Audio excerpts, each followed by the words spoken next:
अस्सलाम वालेकुम व्यूवर्स, कैसे हैं आप? उम्मीद है कि आप खैरियत से होंगे।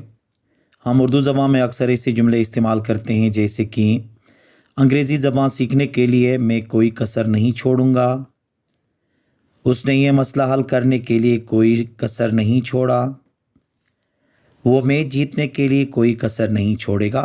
अब इन तीन जुमलों में देखें तो एक टर्मिनोलॉजी हमने इस्तेमाल किया है जो कि कोई कसर नहीं छोड़ेगा। देखें ना, कोई कसर नहीं छोड़ना, ये तीनों जुमलों के अंदर इस्तेमाल हुआ है। अगर ऐसे जुमलों को हम इंग्लिश में ट्रांसलेट करना चाहते हैं तो वो कौन सा स्ट्रक्चर होगा जिसके ज़रिए हम आसानी से इनको ट्रांसलेट कर सकें इंग्लिश में। तो आइए उस स्ट्रक्चर को पढ़ लेते हैं। देखें, कोई कसर नहीं छोड़ना, इसके लिए इंग्लिश में इस्तेमाल होता है not leave anything undone. Not leave anything undone का इस्तेमाल हम कर लेंगे किस चीज़ के लिए? कोई कसर नहीं छोड़ना, इसके ट्रांसलेट करने के लिए।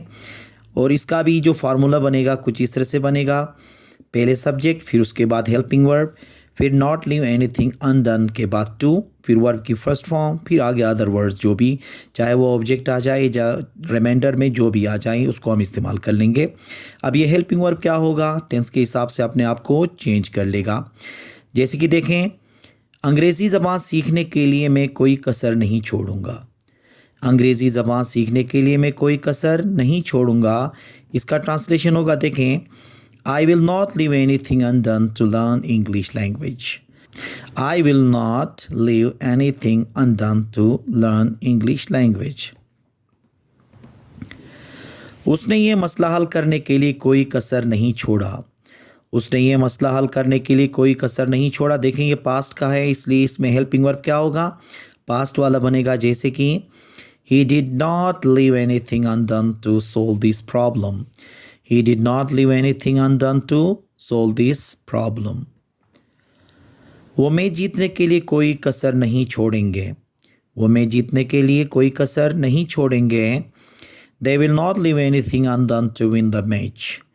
They will not leave anything undone to win the match.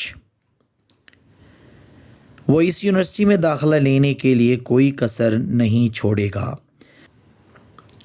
He will not leave anything undone to get admission in this university.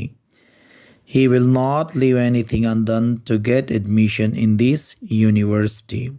इस लेक्चर में हमने ये पढ़ा कि कोई कसर नहीं छोड़ने के लिए जो लफ्ज़ इस्तेमाल होगा या जो स्ट्रक्चर इस्तेमाल होगा वो क्या होगा?